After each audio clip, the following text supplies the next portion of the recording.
Okay everyone, welcome back to the Saltwater Rookie Series. I'm giving you a brief update on how we're doing with the fish tank and where we're at. As you can see, there are actually 2 fish in the tank now. So I'll give you an update as to how I decided when was a good time to add the fish, the test that I did, the kind of signs that sort of indicated that the tank was ready for some livestock. And I'll start with the first visual indicator that I actually received. So if we come around here to the side of the tank, you'll notice there are some brown spots and there are some brighter green spots forming on the rock. You can see there are green spots on the top of the rock there. There's also some green spots down on the bottom. That is the start of algae beginning to form. And when I saw that, I started to realize, hey, you know, the tank might be cycled. We might be ready to start adding things. So actually what I did was I used the API Freshwater Master Test Kit. Now you might be saying, why would you use the Freshwater kit? This is a saltwater tank. Well, from everything that I've read online, there are really no differences between the 2 kits, except that the color cards are different between the 2. Now, since I think I paid about 20 bucks for this freshwater kit, test kit that I use for my other tanks. I didn't really want to throw down another $20, plus I wanted to do the test I randomly woke up, saw the algae starting to form. I didn't want to have to wait to go out and get them. Get a saltwater test kit. So I used this kit, and I actually looked up the color card for the saltwater kit online, and I was able to compare the colors of the results with the color card that was posted by someone online, and I was able to tell where all my levels were at. So the levels were at 0 ammonia, 0 nitrites, and 0 nitrates, which is exactly what you want before adding livestock to the tank. So, some of the other changes that I wanted to mention in this video is that before, my salinity was around 1.022, and I had started reading on numerous sites online that was a little too low, especially for certain types of coral, and that actually the naturally occurring salinity in the ocean is higher. It's around 1.026, I believe, or 0.27. And a lot of people online said ideally for a home environment, 1.025 is where you want to be. So over time, I topped off the tank with salt water instead of just regular water. I actually put a little more salt in than you would to increase the salinity quicker, especially because I had no livestock in the tank at that time. And as a result, the salinity is now at 1.025. The temperature is at 78. And if I zoom back a little bit here, you will see I have the rear lid open. Now that is because I've been running the blue lights, I don't quite know the name of them. Let me turn them on real quick here. And you'll hear the fans. You hear the fans turn on. That's why I actually turned it off for the video. But I've been running those with the regular bright halogen bulbs. And the water temperature has increased slightly, about 2 degrees over the course of 8 hours or so. And what I read online is you can either get a chiller, which is a couple $100, or you could do the LED upgrade, which I want to do, but I don't want to spend the money for right now. So I decided instead to kind of go with what a couple other people suggested, which is just leaving the back door open and also sometimes leaving this feeding door open, and that allows some of the heat from the bulbs to escape out of the top rather than sitting on the water and heating up the water. So I'm going to monitor that closely, especially since I just put the fish in, and we'll see how that goes. Now, when it comes to the fish themselves, now I've heard conflicting reports about adding pairs of clowns because I ultimately want to have probably 2 more fish in this tank. maybe 2, maybe 3 maximum.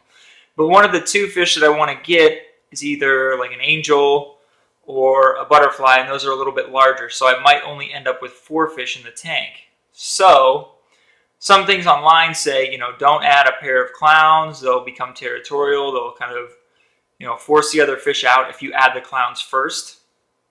Well, when I was talking to the employee at the fish store, they said that these clowns are very docile. Even adding them first won't cause too much of a problem as long as you don't have other fish that are overly aggressive, which I don't plan on having. So they were on sale. They're super cool looking. I've always wanted them.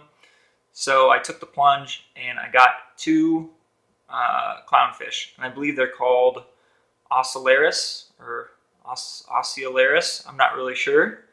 But they are the smaller of the clownfish because, you know, a 29-gallon tank, you don't want to get too many big fish or you won't be able to hold many fish at all. So they're the smaller of the clownfish, and they look really awesome. They are fitting in quite well so far. Let's see. Oh, so for those of you who have never added saltwater fish to a saltwater tank before, there are a couple methods you could use. There's the floating bag method. There's also what they call like the drip line method, some sort of drip method. Well, because I was kind of short on time yesterday evening, I went with the floating bag method, which essentially what you do is you open the bag from the store, you take out a little of the water, and you float the bag in your tank for, you know, 15 to 20 minutes to get the temperature acclimated. And then very slowly, basically maybe like a 1/4 cup at a time, depends on how big the bag is, a 1/4 cup at a time. I took a 1/4 cup of water from my tank and poured it into the bag. And then you wait about, you know, 5 to 10 minutes and dump another 1/4 cup into the bag. Do that until the bag is pretty much full. Let the fish get used to that mix of water for, I don't know, maybe half an hour, 20 minutes, half an hour.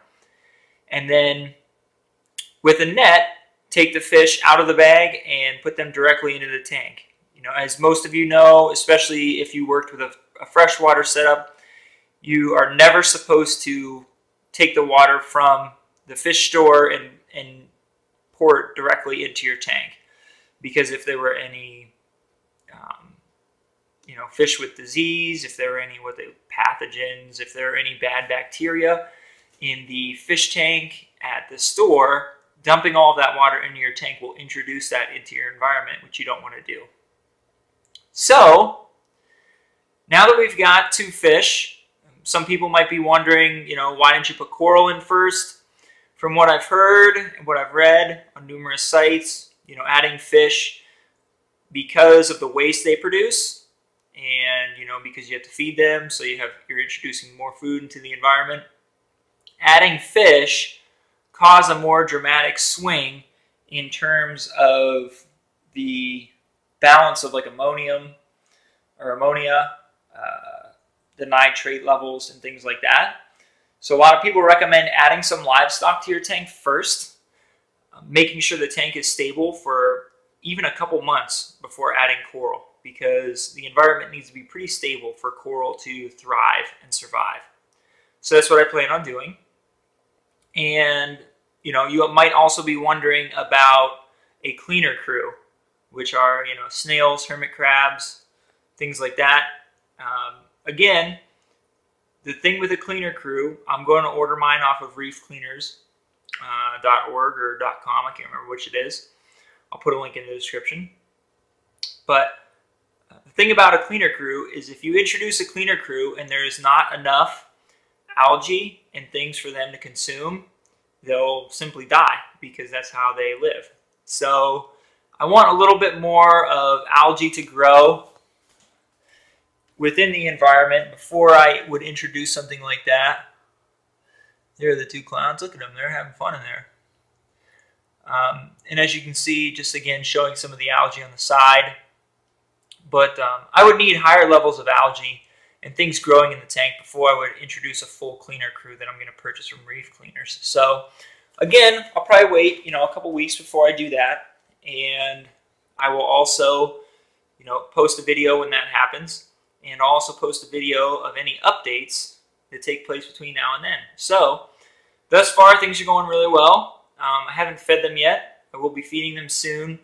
I feel like I'm going to turn off the pumps to stop the flow of water, because the flow is pretty heavy right now in there. It's fast, I should say. So I have a feeling if I put the flakes in, they'll be flying all over on top of the water, and the fish might not get to them. So I'll turn off the pumps for maybe 5 to 10 minutes, feed them, and turn the pumps back on. And that's where we stand today. So this is the Saltwater Rookie coming at you with another video. Hopefully you enjoyed it. Hopefully you learned some things from it and took away some good information. And if you have any suggestions or comments or opinions, please leave them below in the comments section, and I'll see you in the next video. All right, thanks for watching.